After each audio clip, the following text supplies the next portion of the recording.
Kanhaiya ॲग्रोचं 30+ boost आणखीन जननी special एकदम सुंदर टॉप क्वालिटीचे रिझल्ट आहेत त्याचे.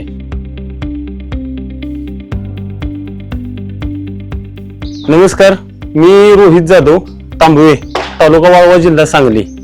मी कन्हैया ॲग्रोचं जननी स्पेशल आमच्या म्हशीसाठी वापरलं. रिझल्ट एकदम सुंदर होता त्याचा. त्याच्यानंतर ना व्हॅली ते एकदम व्यवस्थित, वार पण व्यवस्थित पडली म्हशीची. आमच्या पहिली म्हैस आमची 4 लिटर दूध देत होती. त्याच्यानंतर व्याल्यानंतर आम्ही सोमधारा प्लस चालू केलं म्हशीला. आता 6 लिटर दूध देते म्हैस आमची. हा एक सुंदर तिचा रिझल्ट आहे कन्हैया ॲग्रोचा. आमची देशी गाय एक आहे. देशी गाय आमची 4 लिटर दूध देत होती. तिला पहिल्यांदा आम्ही जननी चालू होतं, त्याच्यानंतर जननी स्पेशल चालू केलं आम्ही देशी गायसाठी. त्याच्यानंतर ना आमची गाय आता 6 लिटर दूध देते. 6 ते 6.5 लिटर दूध देते. एकदम सुंदर त्याचा रिझल्ट आहे. आणखीन आम्ही कन्हैया सोडलं तर कोणतीच खाद्य किंवा काहीच वापरत नाही. ओनली कन्हैया ॲग्रोची गोळी चालूच आहे तिला. आम्ही सरकी विरकी काही सुद्धा देत नाही. एकदम तुफान रिझल्ट आहे त्याचे कन्हैया ॲग्रोचे. आणि स्वतः मी एजन्सी घेतली. एजन्सीचा मालक मीच आहे स्वतः. रिझल्ट आल्यानंतर मी एजन्सी घेतली. कस्टमर पण भरपूर आहेत. 9 ते 10 टनापर्यंत आता माझा सेल आहे महिन्याला.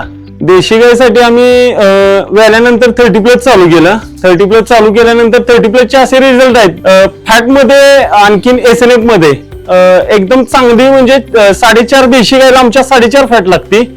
SNF 9 SNF लागतोय. 6 ते 6.5 लिटर आपलं दूध चालू आहे तिचं. आता 4 लिटर देत होती ह्याच्या अगोदरच्या वेताला. आता ही जी व्याल्यानंतर ना 6 ते 6.5 लिटर वरती गेली ती. आमच्या 2 ह्या खुष्टनच्या पाड्या आहेत, ह्यांच्यासाठी आम्ही बूस्ट चालू केलंय. आता दोन्ही पण आमच्या गायी गाभण आहेत. एकदम चांगले रिझल्ट आहेत. एकदम व्यवस्थित त्याचं सगळं, शेणाची क्वालिटी एकदम व्यवस्थित आहे, वजन व्यवस्थित आहे. कन्हैया ॲग्रोचं 30+ बूस्ट आणखीन जननी स्पेशल एकदम सुंदर टॉप क्वालिटीचे रिझल्ट आहे त्याचे. त्यांनी मला तर वाटतं इतर खर्चात पडण्यापेक्षा आपलं कन्हैयाचं गाभण काळामध्ये जननी स्पेशल भेटतं आपल्याला. त्याच्यानंतर ना व्याल्यानंतर आपल्याला 30+ चालू आहे. 100 ते 110 दिवसापर्यंत आपण 30+ देऊ शकतो. त्याच्यानंतर ना आपलं सेकंड प्रोडक्ट आहे सोमधारा. आपण सोमधारा पण दिल्यानंतर त्याचे पण रिझल्ट एकदम सुंदर आहेत. काय कमी येत नाही, काय नाही, एकदम आहे त्या रेंजला जनावर राहतात.